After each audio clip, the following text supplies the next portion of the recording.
Welcome to Unit 6.6. Today we're going to talk about the properties of definite integrals. So there's going to be a lot of properties that we're going to learn today, but we're just going to break it down and take it down easily. So the first property we're going to talk about is the equivalent limits. So that is, we have our,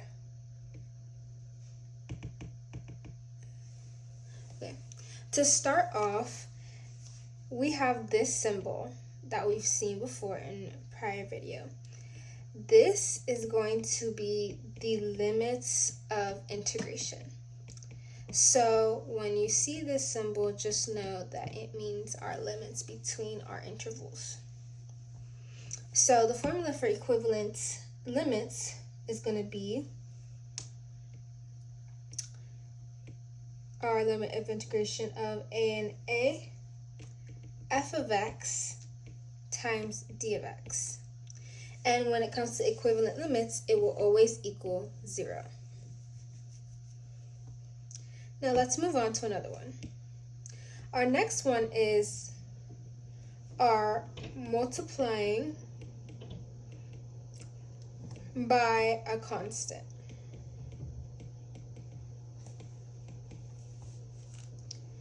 And remember that our k is going to equal our constant always.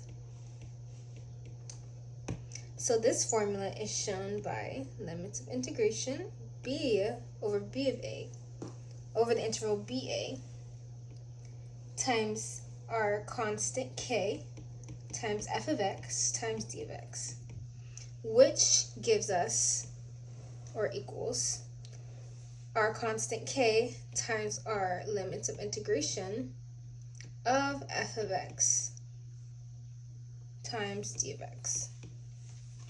So basically we just factored out the k too, and then we did the rest. Our next one is our reversal limit.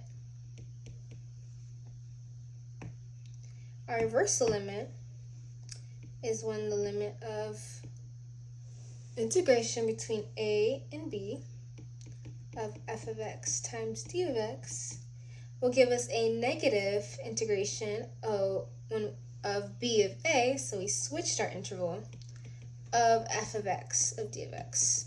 Hence why it's called the reversal limit. It went from positive to negative, and our interval switched from switched from b to a to b. Our next one is going to be the adjacent interval. This is when our integrals are close to each other.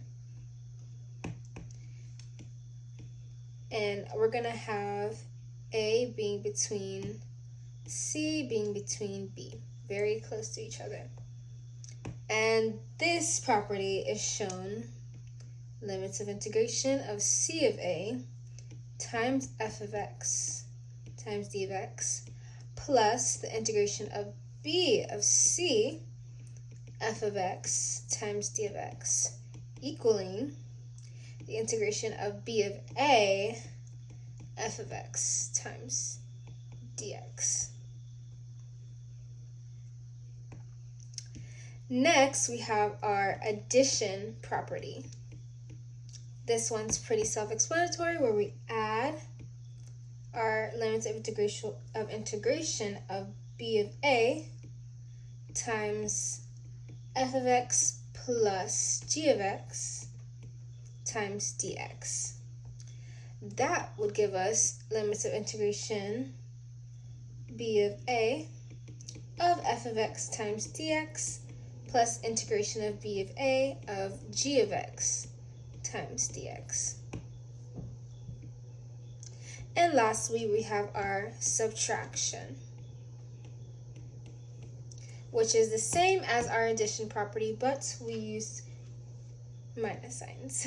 So we have the integration of b of a of f of x minus g of x times dx would equal integration of b within b of a times f of x times d of x minus integration of b of a times g of x times dx.